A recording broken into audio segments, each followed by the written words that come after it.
Welcome back, everyone, to the Victory Podcast. This is Steve McGrath, and I'm alongside Chris Haddad, as always. Today, we have with us a very special guest, a 14-year NFL veteran who is a Super Bowl champion, three-time Pro Bowler, two-time All-Pro defensive tackle, and was a consensus All-American coming out of Texas A&M.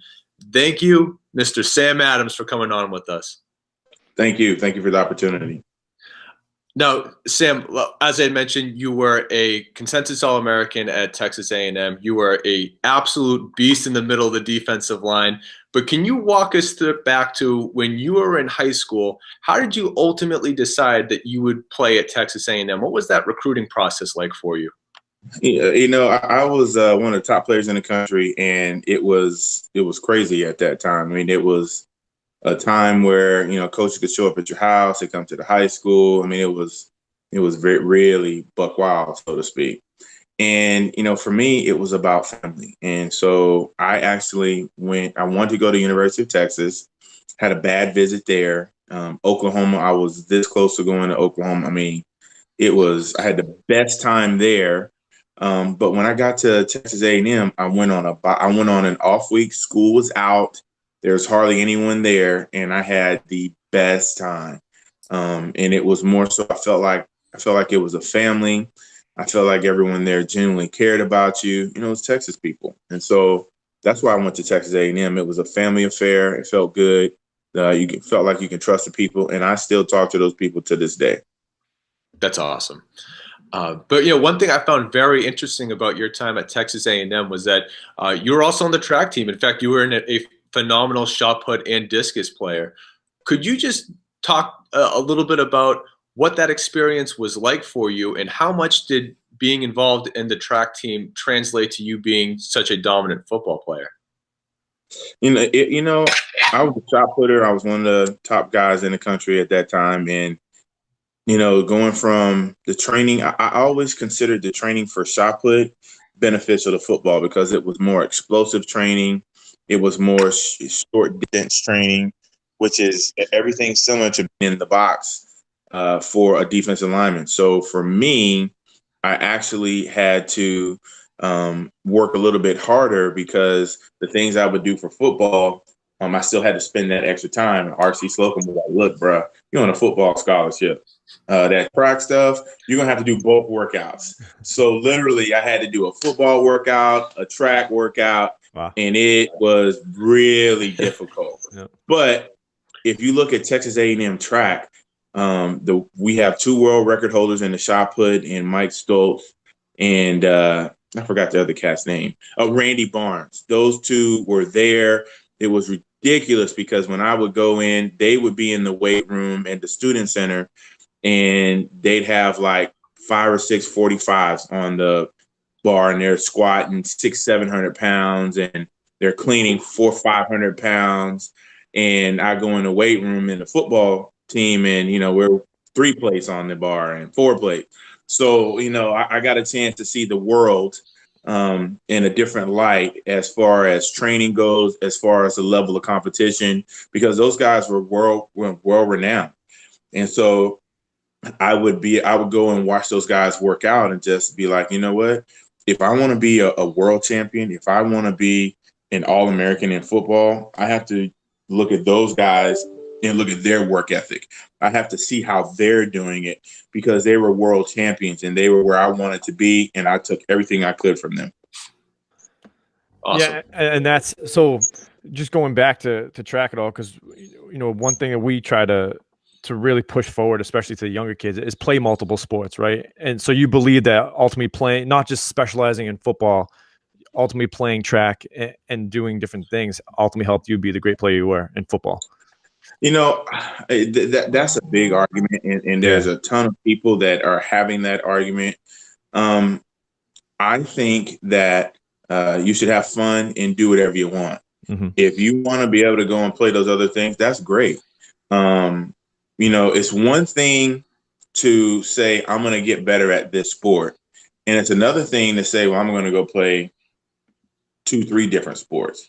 So I think that the training that they're offering for one individual sport is excellent. I don't think it's ever been there. Yep. So when people talk about specialization, I think that people are getting better. If you know what you like, you know what you like. Hey, they expect you to be married the rest of your life.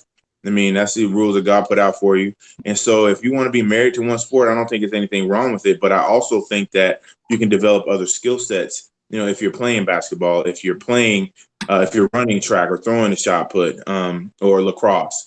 But there's a difference. If you suck at those other sports and you're good at one, there's nothing wrong with playing just one sport.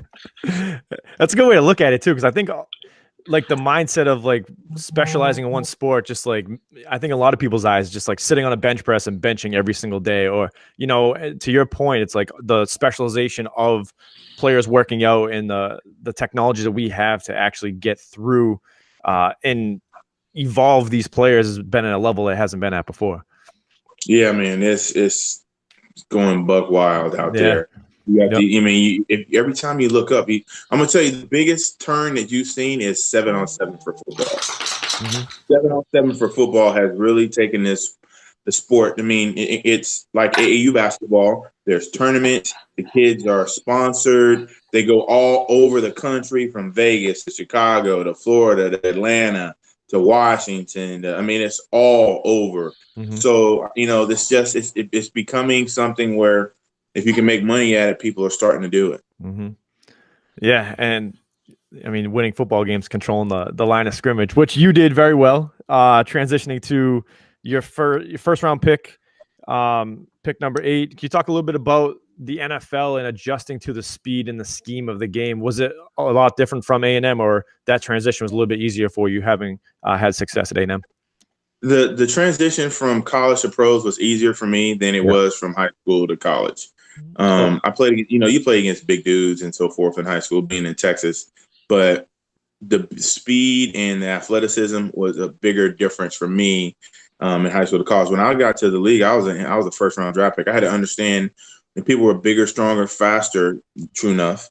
But we just had to learn how to. People were better at their techniques in the league. They were, the best of the best, obviously.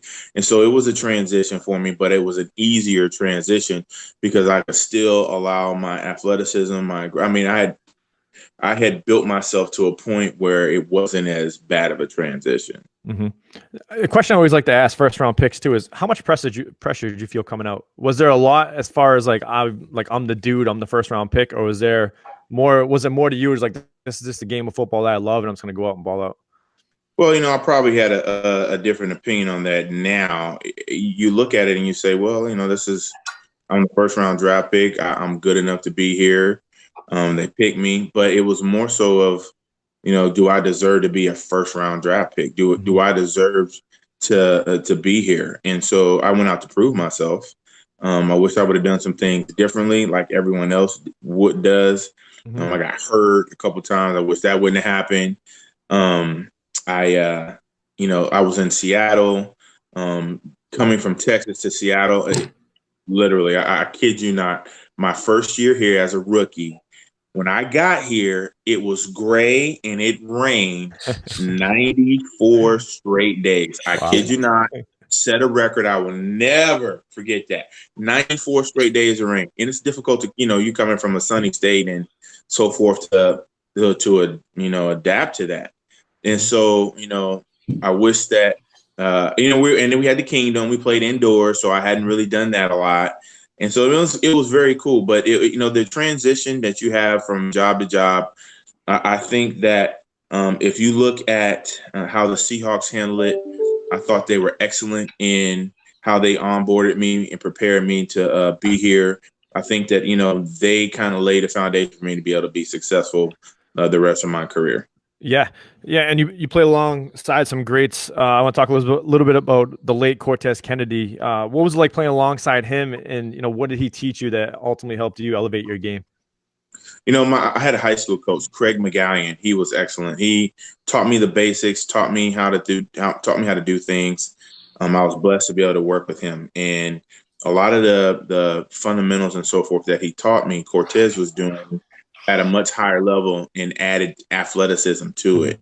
And so for me, being able to play with someone like that, watching him, because I can learn any kind. I mean, I learned all, the 4 or 5 basic ways of learning, being visual, seeing it, doing it, walking through it. I can learn all those ways, and being able to see him and look at him.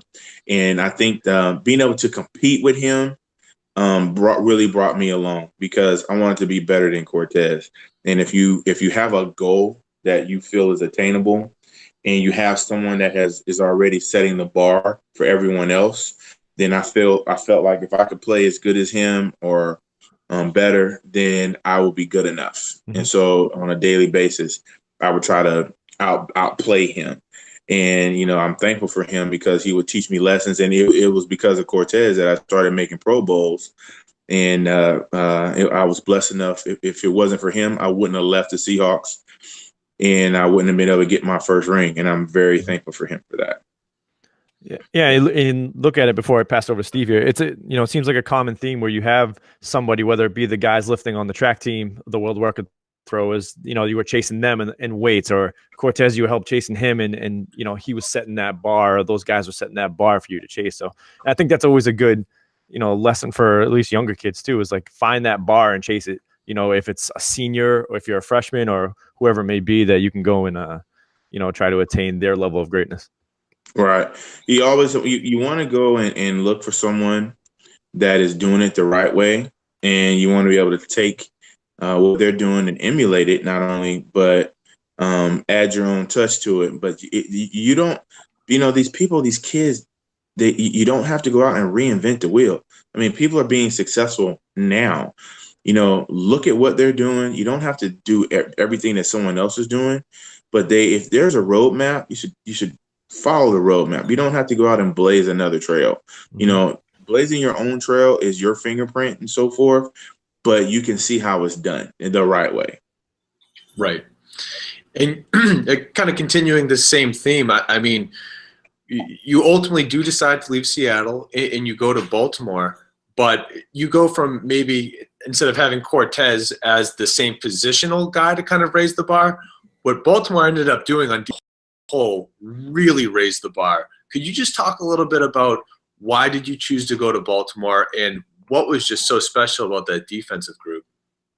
I hadn't been around anything like that. I've been around guys that were being successful had been successful in other places. They were being successful currently, but collectively, it wasn't a group of guys. So Michael McCrary, who was with me in Seattle, went to Baltimore first. I literally remember going to Baltimore and talking to my wife and saying, we're going to win a Super Bowl next year. I want to be here. Ozzie Newsome had done a great job of drafting. Brian Billick had done a great job of putting together a great staff, and the time, it was Baltimore's time. I was one of the missing pieces. They added Shannon Sharp that year. They drafted Jermaine Lewis that year. And so we all came in with one goal. Now, I was the only one that they added on the defense. And I guess I was, I had something that would catapult the defense to the next level. They were great already. They were sound.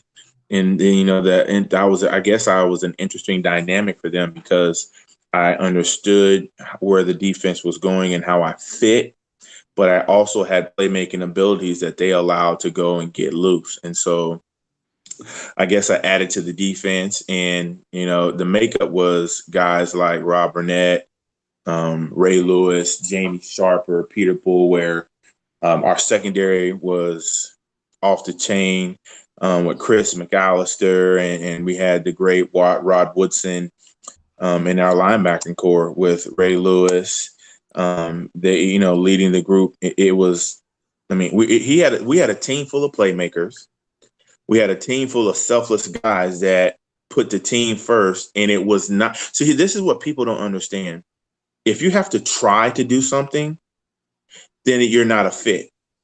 The general managers that find guys that are natural fits to the fingerprint that the coach is trying to accomplish, those are the teams you see win. You have to find the right guy, the right fit. Ozzie Newsome used to talk about players being product of the system. When you have a system and you have players that are successful within that system, those are the guys that you see are being successful. So like those, the St. Louis Rams, for instance, I know they just got the bus whipped last night, but not St. Louis, but the LA Rams. Yeah. I can still call them St. Louis. When you look at the Rams, that offense, they have guys that fit that system. I think defensively, they're giving up a ton of plays, but they chose guys that did things a certain way, and they're not fitting the system.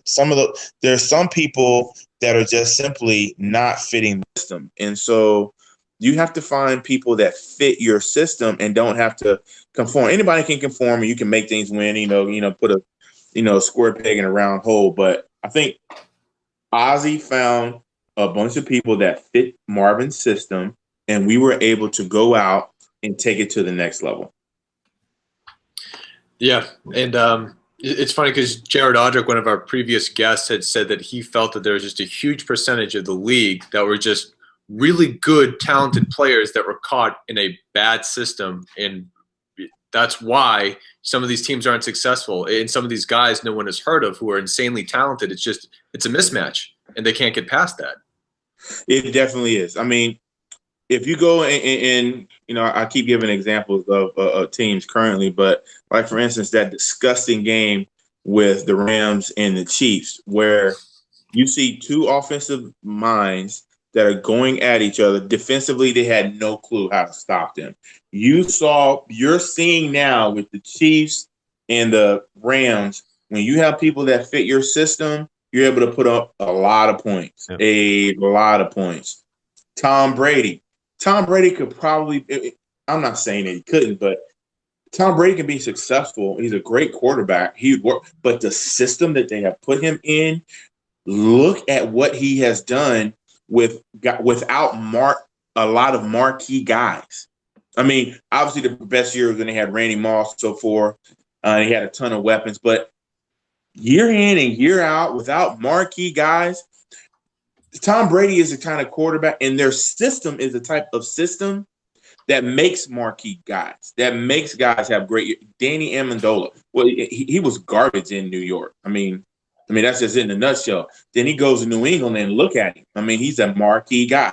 I mean, you have all kind of guys that have been played other places that were not successful. And that's what Belichick is able to do. He finds guys that fit his fingerprint, that don't have to really conform. They may have some other bad habits that they got to cut out or so forth. But he gets guys and plugs them into that system, and they're able to be extremely successful. And you see what happens with great systems. Now, the Chiefs and the Rams, I don't think those two end up in the Super Bowl because defensively, they don't have a complete system. They don't have guys that fit the system. They're giving up a lot of points. When they're not complete teams yet, and I think that they have a ways to go. Once they're able to figure that out, because I think they have great coaches, you'll start to see something different. But right now, it's fun for some people to watch, them put up all those points.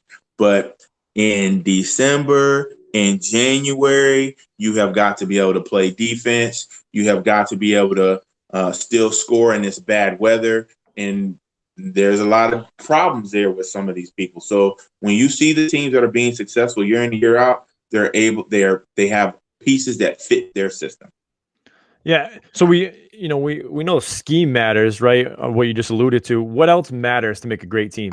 I know you've played for Seahawks, Ravens, Raiders, Bills, Bengals, Broncos. It's what on those teams made those teams great, aside from getting the guys in the right scheme, the right system.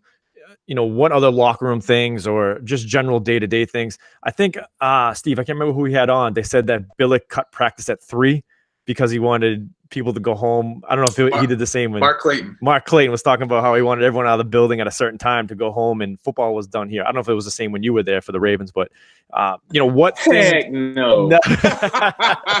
You better spend the night here. It might have been a couple years after that. But yeah, what things that you've been around that made teams great? Dedication, the commitment. It wasn't pulling teeth, to get guys to do what they're supposed to do. But I think like I said, it was a coaching, it was a system. Having the right guys fit. And I'm gonna tell you this. Marvin Lewis may have an ego, and a lot of these people may have egos, but those egos, they had nothing to do with getting the guys ready, getting the guys prepared. He allowed us to play. The places that we lost, it was about me or I got to do this or I'm this or I'm that. When you have a group that does not care about that, that's when you're able to see something special. When you have a group that basically allows you to do what you do. So for instance, in Baltimore, the coaches had a scheme and a system, but they allowed us to be able to go and play and make plays. I get to some other places and you got to stand here. You got to do when the scheme becomes bigger than the players, that it never works unless you're on offense. That's interesting. Yeah, because we'll get to the gauntlet in a little bit. One of the questions we frequently ask on here is scheme or players, and it's just the whole players. Yeah, and that's what I mean. It's being able to. It's always players. I mean, schemes are great, but schemes are wonderful, but the schemes that are less complicated that have the players that are able to make plays, those are the ones that are to be successful. Think about it like this: Lawrence Taylor, that joker. I don't know if he ran a play right yet, but but Parcells let him. Parcells got him lined up and said, "Go get the guy with the ball." Mm-hmm. When you have those kind of players, you win. Yeah, plain and simple. And then if you have those kind of players that are able to follow a system and play within the scheme, you win. I mean, half the time that joker was rushing the quarterback and getting those sacks that we all see and love. He's supposed to be dropping in coverage. Mm-hmm. Mm-hmm. You see it all the time, right? Belichick is just hands off. Hey, just go play and do your thing, right? Hey, you're supposed to line up here. This is your gap. Do what you got to do to take care of that gap. Yep. So I had a question here written, what was your favorite scheme? But now that we're on the topic of it, what was your favorite scheme, technique, or what you excelled in, or you thought you excelled in the best? I excelled in when they left me alone and put me in a 3 technique, or told me I got to be in the A gap, or when they stopped trying to stun or do all these kind of gambling with the system, when they didn't understand how to control the gaps, how to do certain things. I excelled when they allowed me to do that. I also had a good coach in Tommy Brazier who taught me offense, who taught me how to understand slide protections, who taught me different things that people don't do and think about. And so I was able to apply that. And so I knew, if the coach said, Sam, you have a 2-way go, I knew that the slide protection was going this way and the A gap was going to be open as well. And he may or may not overset me. I knew that if I did have a 2-way go and the slide protection was coming to me, that the center is going to be there on the inside to help. So I had to line up a little bit inside and be able to manipulate him so I can beat him outside. Yeah. So understanding and knowing those kinds of things will help you get yourself or put yourself in a position. So when you have a coach that gives you those options and opportunities, then you're finding success. But then again, that's why systems are starting to dictate to players, because there's less talented players. And then the coach has to scheme and splits a backer or a safety or someone to be able to get it done. Mm-hmm. So coaches are used to being able to fill in the gaps themselves with the talent pool that they have because of money. So that's all, that's all a part of the game. Got it. Now, Sam, just transitioning a little bit from that, I know that you are currently a father of 2 college athletes, and you have a son who's going through the recruiting process right now. How much have you been able to help them sort of navigate that, just based off of your experience and probably even, going back to your dad's playing days? I mean, you have definitely a wealth of knowledge on the area, but what did you do for them to help them go through the process? You just try to point them in the right direction and give them the tools that they need to make decisions and so forth. And, my youngest and my oldest listen, my daughter doesn't. And, and you can tell by where they're playing and how they're playing and so forth, who listens or not. And God willing, they have their own path that they're going through, and they have to utilize their skill set that they have. And for the kids, it's more so of taking their when they decide to listen, they have success. When they don't, they sit on the bench and sit on the sideline. Yep. Sam, what advice would you give to a 16, 17-year-old kid who wants to play college football? Outwork, be the first one there and the last one to leave, and outwork your opponent, and be prepared. There's all kind of sayings about that, but preparation will get you where you want to go. And God willing, you can surround yourself with good people that have like interests, that are like-minded, and that will help you propel yourself to be the best that you can be. Got it. Hey, Sam, just one last question before we hit the gauntlet and get you out of here. Obviously you are an incredibly talented defensive tackle. You had a very long career, unusually long for a defensive tackle. I'm sure that you have so much to give the football community. Have you thought about coaching or doing anything related to football? And maybe now as your kids have gotten older, you might have more flexibility, but has that ever been something? I plan on doing that. You got to go where you're welcome, where people are wanted, and where people.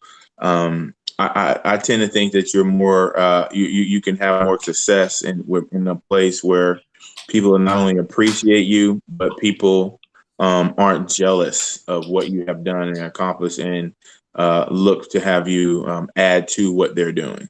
And so I'll have a place like that. I know that. There are some high schools here locally, like Rainier Beach and Garfield, that have open arms and appreciate the things that people do for their community and so forth. And I look forward to being able to help them and work with them soon. That's awesome. Well, we of course wish you the very best with that. Obviously, very few know it as well as you do. But anyway, Sam, as promised, we're going to get you out of here and just go through the gauntlet. A couple just quick hitters. So which is a better scheme, the 3-4 or the 4-3? 4-3. 4-3 has ballers in it. 3-4 has more linebackers, and they got a scheme, and so they have less ballers on the defensive line. Got it. Most important, number 1O or number 1D? Number 1D. You win all the time. Did you have a certain pregame ritual that you always stuck to? Every day, every game. I always had my socks down. I used to get fined for it every game. My wife is still pissed off to me to this day about that. And those checks and seeing those fines and shoot me nasty grams during the game. Please pull up your socks. Why don't you pull up your socks? So yeah, that's awesome. One of my things. Now, you kind of already answered this, so maybe the answer is Belichick, but is there one player or coach that you wish you had the opportunity to have played with? Belichick was a guy I always looked up to. I always liked Denny Green, and I'm gonna tell you, the Bill Walsh tree is phenomenal. Any of those cats they're excellent. But my favorite was Rex Ryan. That was my guy. He gets it done. He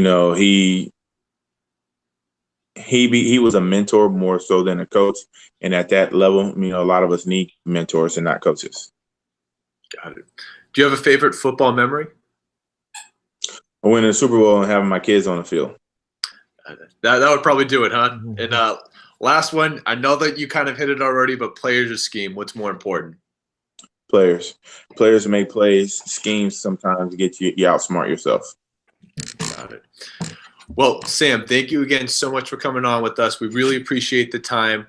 For all of our listeners, you can catch Sam Adams on Instagram at SamAdams95. Thank you again, Sam. We wish you the very best. Hey, thanks for the opportunity, man. Y'all have a good one. Thanks, Sam. You too. Take care.